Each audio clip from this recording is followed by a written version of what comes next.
வணக்கம். நான் astrology professor doctor Vimalan. சாதனையாளர்கள், கோள்கள் சப்போர்ட் இருந்தாலே நாம் சாதனையாளர் தாங்க. எனக்கெல்லாம் 1 குடையவர் குரு, 4 குடையவரும் குரு, 5 குடையவர் செவ்வாய், 9 குடையவர் சூரியன், 10 குடையவர் புதன்.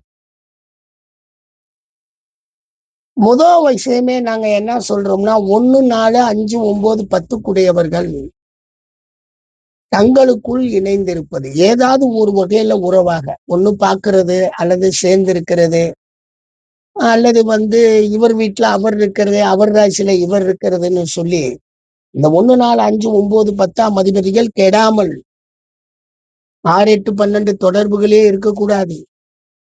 அது இருந்தாலே போதும். இங்க 11ஆம் பாவத்துக்கு வேலையே இல்ல. அதை நினைத்ததையெல்லாம் நிறைவேற்றக்கூடிய பாவம் அது வேற. 1, 4, 5, 9, 10 தங்களுக்குள் உறவாகிக் கொள்ளுதல் அப்படிங்கிறப்ப அது ஒரு நல்ல புகழை கொண்டு போய் ஒரு சாதனையாளரை உருவாக்குது. எனக்கு 1, 4 கூடிய குரு, 5, 9 கூடிய செவ்வாய் சூரியன், 10 கூடிய புதன். 1, 4 கூடிய குருவும் புதனும் இணைந்து 2ல, 5 கூடிய செவ்வாயும் 9 கூடியவனும் இணைந்து லக்னத்துல. பட் எல்லாத்தையும் ஒண்ணா நீங்க பார்க்கணும். பாவ ரீதியா பார்த்தீங்கன்னா எல்லாருமே 1ஆம் பாவத்துலதான் இருப்பாங்க. நான் அது என்னடா நமக்கு யாருக்குமே கிடைக்காத ஒரு சாதனை நமக்கு கிடைச்சதே. முத கரிக்குலத்தை உருவாக்கி போர்ட் ஆஃப் ஸ்டடீஸை உருவாக்கணும். உருவாக்கி அதுக்கு சேர்மனா இருந்து இந்த டெக்ஸ்ட் புக்கெல்லாம் எழுதுறேன். பிஏ அஸ்ட்ராலஜி அப்படின்னு.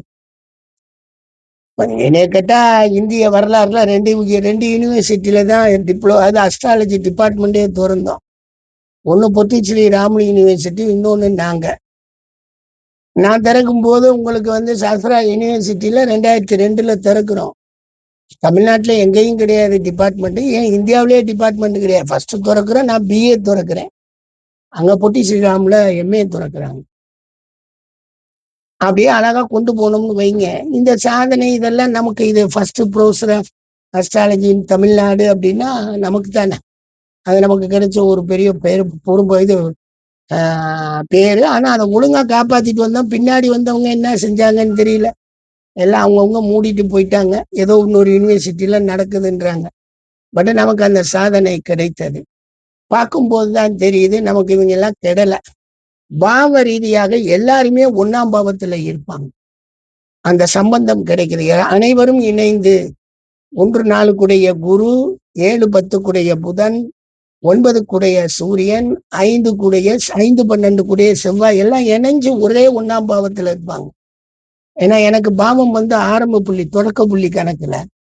அதனால எனக்கு அப்ப தெரிஞ்சுக்கிட்டேன், நமக்கு ஒரு சின்ன சாதனை கிடைச்சிச்சு. யார் என்ன ரெக்கார்டுல எழுதினாலும், என்ன டிகிரியில எழுதினாலும் என் பேர் இல்லாம எழுத முடியாது. அவர் தானே இதை உருவாக்குனார் டிபார்ட்மெண்ட். ஒரு பெரிய விஷயம். இப்ப இதுக்கு முன்னாடி காமராஜ் யூனிவர்சிட்டியில டிப்ளமா அஸ்ட்ராலஜி நடத்திட்டு இருந்தீங்க அப்படின்னா அங்க டிபார்ட்மெண்ட் எல்லாம் கிடையாது. சும்மா ஒரு செக்ஷன், இந்த சான்ஸ்கிரிட் டிபார்ட்மெண்ட்ல இருந்து ஒருத்தர் நடத்துவாரு. நாங்களும் சேர்ந்து அப்புறம் நடத்தினோம். அதுல டிபார்ட்மெண்ட் திறக்கப்படல.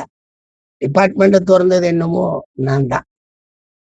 சரி, அடுத்தாப்புல பாத்தீங்கன்னா லக்னாதிபதிக்கு திரிகோணத்தில் சுபர்கள் பார்வையோ அல்லது லக்னாதிபதி பார்த்தாலோ புகழ் ஏற்படும்.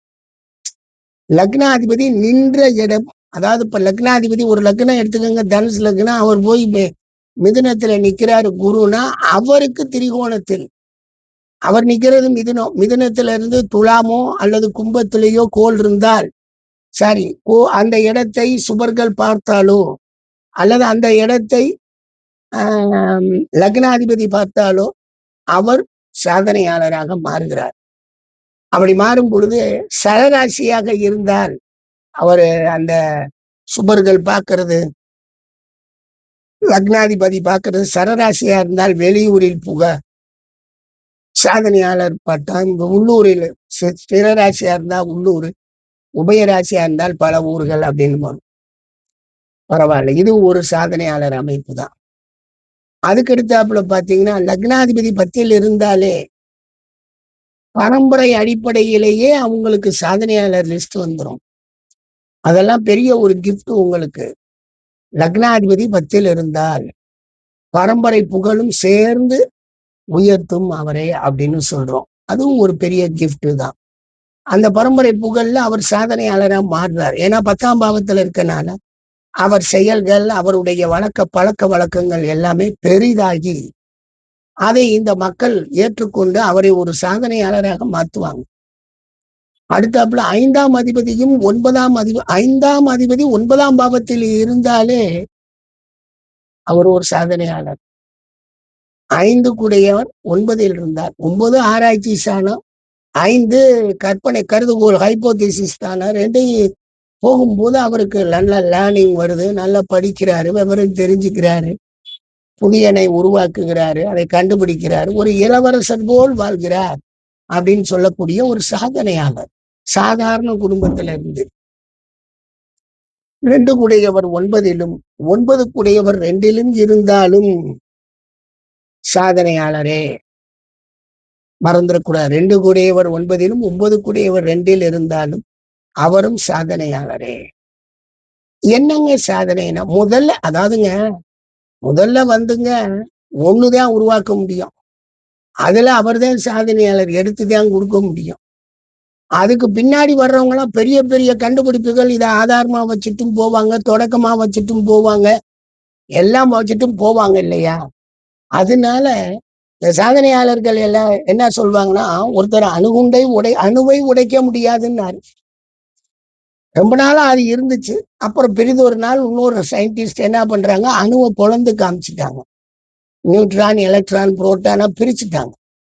அப்படி உடைக்கக்கூடிய அடிப்படைகள அந்த இத உருவாக்கும்போது தான் அவங்களுக்கெல்லாம் சாதனையாளர்கள் வருது. அதுக்காக முந்தைய கண்டுபிடிப்பாளர் சாதனையாளர் இல்லைன்னு சொல்ல முடியாது. அன்றைக்கு வரைக்கும் அவருடைய முடிவு.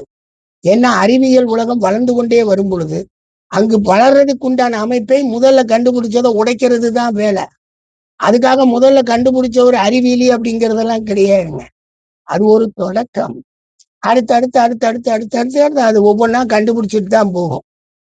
வானொலி பொட்டிய நீங்க பார்த்திருக்கீங்கன்னா தெரியும். பழைய காலத்து வானொலி பொட்டியெல்லாம் ஆம்பிளிஃபையர் மாரி இருக்கும். இன்னைக்கு வானொலி பொட்டி இந்த என் கைக்கடியாரத்துல இருக்கு. என்ன பண்ண சொல்றீங்க?